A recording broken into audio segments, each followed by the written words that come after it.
اور اسے پانی پلانے لگی۔ پانی پلاتے وقت میری آنکھوں سے آنسو بہ رہے تھے۔ اس عورت نے تشکر آمیز نظروں سے میری طرف دیکھا اور کہا، بیٹی رو کیوں رہی تھی؟ کیا اب تم بھی دکھی ہو؟ میں نے اس کی بات پر چونک کر ادھر ادھر دیکھا۔ میں بے دھیانی میں اپنے گھر سے بہت دور نکل آئی تھی۔ اس عورت نے کہا، اللہ تیرا بھلا کرے گا، تیری ساری مشکلیں آسان کرے گا۔ تو نے میری جان بچائی ہے اور اس کا اجر تجھے اللہ تعالیٰ دے گا۔ جا اپنے گھر چلی جا۔ میں نے کہا، میرا کوئی گھر نہیں ہے، میں بے آسرا ہوں۔ اس نے کہا، تو بے آسرا نہیں ہے، تو اپنے گھر چلی جا، تیرا گھر تیری راہ دیکھ رہا ہے، تیرے پاس تو سب کچھ ہے، پھر کیوں سڑکوں کی خاک چھان رہی ہے؟ گھر جا، وہاں تجھے ایسی خوشی ملے گی کہ تو حیران رہ جائے گی۔ میں بڑی حیران ہوئی کہ اس گھر میں تو میرے بیٹے کا جنازہ رکھا ہوا ہے، وہاں مجھے کون سی خوشی مل سکتی ہے؟ میں تجسس کے مارے گھر کی طرف بڑھ گئی اور سوچا کہ آخر وہاں جا کر دیکھوں تو صحیح کہ کون سی خوشی ہے جو میری منتظر ہے۔ شاید میری ساس کو مجھ پر رحم آ جائے اور مجھے میرے بیٹے کا آخری دیدار کرنے دے۔ اتنے میں گھر کے دروازے تک آ گئی تھی۔ میں نے دھڑکتے دل کے ساتھ دروازہ کھٹکھٹایا۔ آگے جو منظر مجھے دیکھنے کو ملا اس نے تو میری جان ہی نکال لی تھی۔ میرے پورے جسم پر کپ کپی طاری ہو گئی۔ میرا نام نائلہ ہے، میں لاہور میں رہتی ہوں اور میں ایک امیر فیملی سے تعلق رکھتی ہوں۔ یہ بات اس وقت کی ہے جب میں 21 سال کی تھی اور شہر کے مہنگے کالج میں زیر تعلیم تھی۔ مجھے پڑھائی میں کچھ خاص دلچسپی نہ تھی، لیکن والد صاحب کی سخت طبیعت کے باعث مجبوری میں پڑھ رہی تھی۔ میرے والد صاحب ایک مشہور بزنس مین تھے، لیکن ان کا رویہ شروع سے ہی کافی سخت تھا۔ میں نے اپنی پوری زندگی میں انہیں کبھی بھی مسکراتے نہیں دیکھا تھا۔ وہ ہر وقت ہی غصے میں رہتے تھے۔ ایسا نہیں تھا کہ اس کی کوئی وجہ تھی، ان کی قدرتی طبیعت ہی ایسی تھی۔ غصہ ان کی فطرت میں تھا۔ میں ان کی اکلوتی اولاد تھی، لیکن پھر بھی کبھی انہوں نے مجھ سے پیار سے بات نہیں کی تھی، لیکن میں ان کے غصے سے سخت خائف تھی۔ میں اور میری ماں ہمیشہ پھونک پھونک کر ہی قدم رکھتے تھے اور اس چیز کا خیال رکھا جاتا تھا کہ کوئی بھی بات ان کی مرضی کے خلاف نہ ہو۔ میری ماں بھی میرے والد سے تنگ تھی۔ مجھے باپ کے رویے نے منتفر کر دیا تھا۔ حد سے زیادہ سختی بھی انسان کو باغی بنا دیتی ہے۔ میرے ساتھ بھی کچھ ایسا ہی ہوا تھا۔ اس دن میں جب کالج سے واپس گھر آئی تو ہمارے ڈرائنگ روم میں والد صاحب کے بزنس پارٹنر اپنی فیملی کے ساتھ بیٹھے ہوئے تھے۔ میں نے کھانا کھایا اور سو گئی۔ شام میں اٹھی تو اماں نے بتایا کہ تمہارے باپ نے تمہارا رشتہ اپنے بزنس پارٹنر کے بیٹے سے طے کر دیا ہے اور اس جمعے کی شام تمہارا نکاح اور رخصتی ہے۔ مجھے ایسے لگا جیسے کسی نے میرے تن بدن میں آگ لگا دی ہو۔ میں نے احتجاج کرنے کی کوشش کی تو ماں نے کہا، خبردار، جو کوئی ایسی الٹی سیدھی حرکت کی تمہارا باپ تمہیں مار دے گا، اس لیے کوئی ہنگامہ کر کے اپنے اور میرے لیے کوئی مشکل نہ بنانا۔ میں غصے سے اپنے کمرے میں چلی گئی اور وہاں سے اپنا فون لے کر فوراً شعیب کو کال کی اور اس سے کہا کہ ابا میری زبردستی شادی کر رہے ہیں، تم پلیز کچھ کرو، میں تمہارے علاوہ کسی اور سے شادی نہیں کروں گی۔ شعیب نے مجھے کہا، تم فکر مت کرو، میں جلدی کوئی انتظام کرتا ہوں۔ میں بہت پریشان تھی۔ دراصل میں اپنے کلاس فیلو شعیب سے محبت کرتی تھی۔ اس کا تعلق مڈل کلاس گھرانے سے تھا، لیکن میں اس کے لیے کچھ بھی کر سکتی تھی۔ وہ بہت اچھا انسان تھا۔ اس کے گھر میں صرف اس کی ماں اور وہ رہتے تھے۔ والد کا انتقال ہو چکا تھا، جبکہ ایک بڑی بہن تھی جس کی شادی ہو چکی تھی۔ میں نے کبھی بھی اپنے پیسے پر غرور نہیں کیا تھا۔ دن گزرتے گئے اور میرے نکاح کا دن آن پہنچا۔ شعیب اور اس کی ماں اگلے دن میرا رشتہ لے کر آئے تھے، جس پر میرے والد نے ان کی بے عزتی کر کے ان کو گھر سے نکال دیا تھا۔ اس کے بعد سے انہوں نے میرا کالج جانا بھی بند کر دیا تھا اور مجھ سے موبائل بھی لے لیا تھا۔ میں بہت زیادہ الجھن میں تھی کہ اب میں کیا کروں۔ خیر، میرے پارلر جانے کا وقت ہو گیا۔ اماں نے میری سہیلی کو میرے ساتھ بھیجا اور مجھے سختی سے کہا کہ جلدی سے واپس آ جانا۔ ہم ان سے اجازت لے کر باہر نکلے اور گاڑی میں بیٹھ کر ڈرائیور کے ہمراہ پارلر کی جانب جانے لگے۔ میں نے گاڑی میں بیٹھتے ساتھ ہی اپنی دوست سے فون لیا اور شعیب کو کال کر کے سب کچھ بتا دیا۔ شعیب بہت خفا ہوا کہ تمہارے والد نے اچھا نہیں کیا، انہیں میری ماں کی بے عزتی نہیں کرنی چاہیے تھی، لیکن میں پھر بھی تمہاری خاطر سب کچھ بھلا دیتا ہوں۔ تم مجھے بتاؤ کہ اب میں کیا کروں۔ میں نے اسے کہا کہ اب ہمارے پاس ایک ہی راستہ ہے، ہم کورٹ میرج کر لیتے ہیں، تم مجھے پارلر سے آ کر لے جاؤ، ہم آج ہی شادی کر لیتے ہیں۔ شعیب نے کہا کہ یہ ٹھیک ہے، مگر تمہارے گھر والے تمہیں قبول تو نہیں کریں گے۔ میں نے کہا کہ میں ان کی اکلوتی اولاد ہوں اور وہ مجھ سے تھوڑا عرصہ ناراض رہیں گے، پھر صلح کر لیں گے۔ شعیب نے کہا اچھا ٹھیک ہے، میں پارلر آ رہا ہوں۔ میں نے ڈرائیور کو بہانہ کر کے بھیج دیا۔ اس سے کہا کہ میرا سوٹ گھر پر ہی رہ گیا ہے، آپ مجھے وہ لا کر دے دیں، میں جب تک تیار ہو جاتی ہوں۔ شعیب اگلے 15 منٹ میں میرے پاس پہنچ گیا تھا۔ میں نے اپنی دوست کو سب کچھ سمجھا دیا تھا اور اس کے بعد میں شعیب کے ساتھ چلی گئی۔ ہم نے مسجد میں جا کر نکاح کیا اور پھر وہ مجھے اپنے گھر لے گیا۔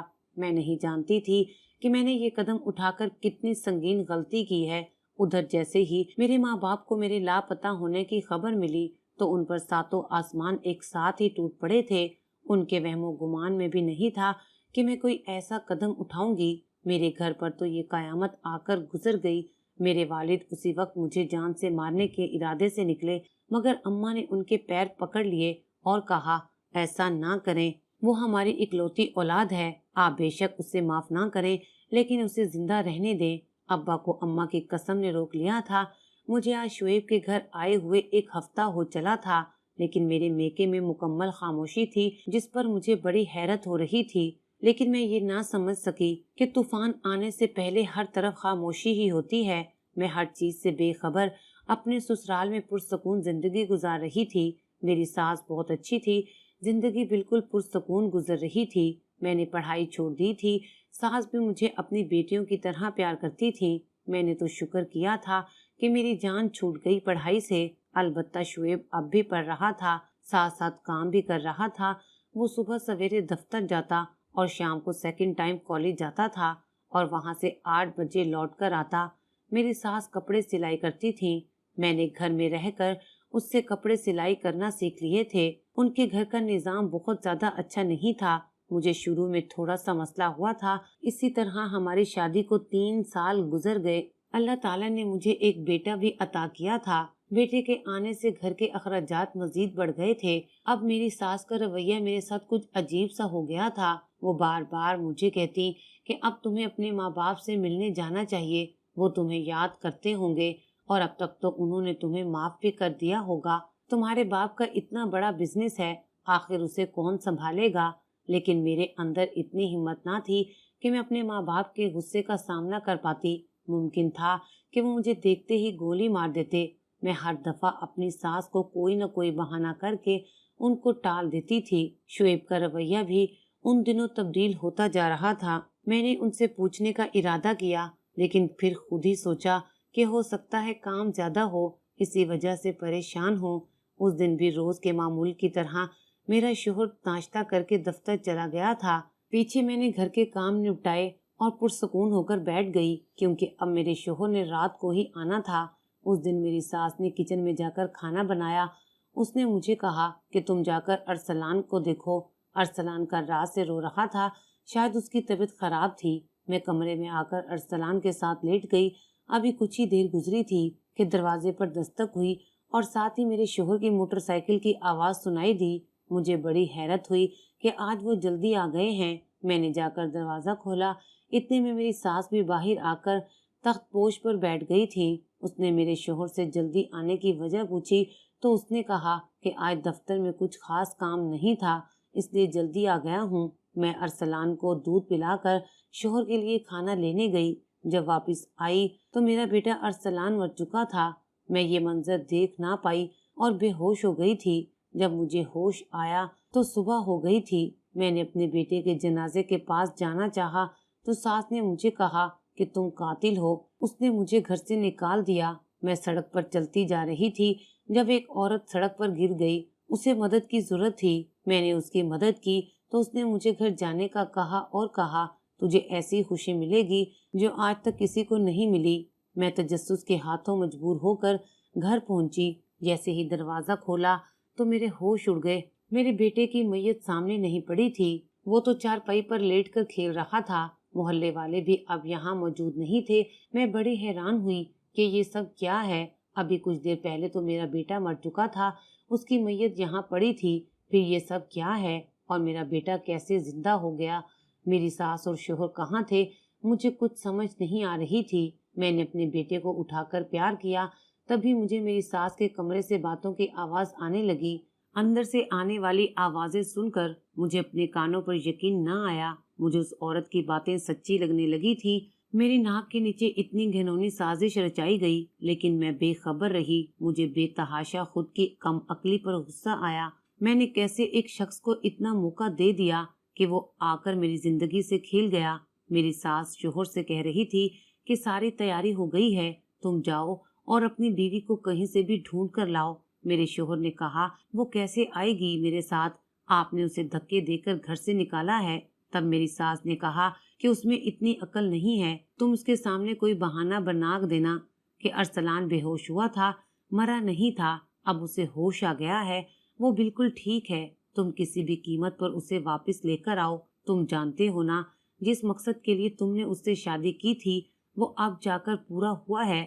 میں کتنا خوش ہوئی تھی جب تو نے مجھے آ کر بتایا کہ تو نے ایک امیر لڑکی کو اپنے پیار کے جال میں پھنسایا ہے، لیکن مجھے کیا پتا تھا کہ اس کا باپ اتنا سخت ہوگا۔ جب تم لوگ بھاگے تھے تب میں یہی سمجھی کہ وہ اپنی اکلوتی اولاد کو معاف کر دے گا، لیکن نہیں، اس بڈھے نے ہمارا سارا پلان چوپٹ کر دیا اور اس نے کہا اپنی بیٹی کو اپنی جائیداد میں سے کچھ بھی نہیں دیا۔ اور اب جب ہم نے ارسلان کی موت کا پلان بنایا اور اسے نیند کی دوائی پلا کر سب کو کہا کہ یہ مر گیا ہے اور الزام نائلہ پر لگا دیا تاکہ اسے گھر سے نکال کر تم کسی دوسری امیر لڑکی سے شادی کرو، کیونکہ اس کے باپ سے تو ایک پھوٹی کوڑی بھی نہیں ملنی تھی، ہم کب تک اسے مفت میں بٹھا کر روٹیاں کھلاتے رہے۔ میں حیرت سے ان کی باتیں سن رہی تھی، مگر اگلی بات سن کر مجھے یوں لگا جیسے قیامت تو اب آئی ہے۔ پہلے تو بس چھوٹے موٹے جھٹکے تھے، میری ساس کی اگلی بات نے میرے جسم سے جان نکال دی۔ میں بے ہوش ہو کر فرش پر گر پڑی تھی۔ میرے شوہر اور ساس نے مجھے دیکھا تو ان کے چہرے پر خوف کے سائے لہرائے تھے۔ میرے شوہر نے مجھے اٹھا کر بستر پر لٹایا۔ مجھے ہوش آیا تو میرے شوہر کمرے میں بے چینی سے ٹہل رہے تھے۔ میں فوراً سے اٹھی اور کہا، مجھے میرے باپ کے گھر جانا ہے۔ میں اس کی کوئی بھی بات سنے بغیر باہر کی طرف بڑھ گئی۔ میں اپنے باپ کے گھر پہنچی تو سب کچھ اجڑ چکا تھا۔ میرے والد فوت ہو چکے تھے اور مرنے سے پہلے اپنی تمام جائیداد میرے نام کر گئے تھے۔ میری ماں مجھے دیکھتے ہی میرے گلے لگ کر رونے لگی۔ یہی حال میرا بھی تھا۔ دراصل شعیب نے مجھ سے دولت کی لالچ میں شادی کی تھی۔ پہلے تو سب کچھ ٹھیک رہا، لیکن جب انہیں پتہ چلا کہ میرے باپ کی طرف سے انہیں کچھ نہیں ملنے والا، تب ان کا دل میری طرف سے کھٹا ہو گیا۔ دونوں ماں بیٹا مجھے نکالنے کی وجہ ڈھونڈ رہے تھے۔ جب انہیں کوئی وجہ نہ ملی تو میرے بیٹے ارسلان کو مارنے کا ڈرامہ کیا اور الزام لگا کر مجھے گھر سے باہر نکال دیا۔ پیچھے کسی کے منہ سے خبر سنی کہ میرے والد وفات پا گئے ہیں اور اپنی تمام جائیداد کا مالک مجھے بنا گئے ہیں، تو یہ خبر سنتے ہی میری ساس اور میرا شوہر پاگل ہو رہے تھے۔ وہ مجھ سے معافی مانگ رہے تھے اور کہہ رہے تھے کہ ان سب میں ہماری غلطی ہے، ہم نے بچے کی بے ہوشی کو موت سمجھ لیا۔ ایک ایک کر کے سارے لوگ وہاں سے چلے گئے، لیکن میری ساس اور میرا شوہر مجھے واپس لانا چاہتے تھے تاکہ میری دولت اپنے نام کروا سکیں، لیکن میں نے فیصلہ کر لیا تھا کہ میں کبھی بھی انہیں معاف نہیں کروں گی۔ میں اپنے بیٹے ارسلان کے ساتھ اپنی ماں کے گھر رو رہی تھی۔ شام کو میرا شوہر اور میری ساس ایک بار پھر مجھ سے معافی مانگنے آئے اور کہا کہ تم ہمارے ساتھ اپنے گھر چلو، لیکن مجھ پر ان کی کسی بات کا اثر نہیں ہوا۔ وہ مایوس لوٹ گئے۔ اسی رات میرے شوہر کی بہن کو طلاق ہو گئی، جس پر انہوں نے اپنی جان لے لی تھی۔ یہ صدمہ میرے شوہر اور ساس کی زندگی بدل گیا تھا۔ انہیں عقل آ گئی تھی۔ میری ساس بیٹی کا صدمہ برداشت نہ کر سکی اور انہیں فالج کا اٹیک ہو گیا، جس کے بعد وہ مکمل بستر پر آ گئی تھی۔ شعیب کی حالت بھی بہت خراب تھی۔ ان کی حالت کو دیکھ کر میرا دل خون کے آنسو روتا تھا۔ چاہے اس نے جو بھی کیا تھا، لیکن وہ میری محبت تھا۔ اسی محبت کے صدقے اور اپنے بیٹے کی خاطر میں نے اسے معاف کر دیا۔ میرا بیٹا بھی اپنی باپ کی جدائی میں آدھا ہو گیا تھا۔ میں نے شعیب سے صلح کر لی تھی۔ اسے بھی احساس ہو گیا تھا کہ اس نے میرے ساتھ بہت غلط کیا تھا، مگر اب وہ بالکل ٹھیک ہو گیا تھا۔ آج میں اپنے بیٹے ارسلان اور اپنے شوہر کے ساتھ ایک خوشگوار زندگی گزار رہی ہوں۔ دولت کی ہوس انسان کو اندھا کر دیتی ہے۔ وہ سنبھل تو جاتا ہے، مگر ٹھوکر لگنے کے بعد آخر میں بس آپ سے اتنا پوچھوں گی کہ کیا میں نے شعیب کو معاف کر کے ٹھیک کیا یا اس سے خلا لے کر اپنا گھر الگ بساتی؟ کمنٹ سیکشن میں جواب ضرور دیجیے گا۔ اگر آپ کو ہماری یہ ویڈیو اچھی لگی ہو تو اسے لائک کریں، شیئر کریں اور مزید اچھی ویڈیوز دیکھنے کے لیے ہمارا چینل سبسکرائب کریں۔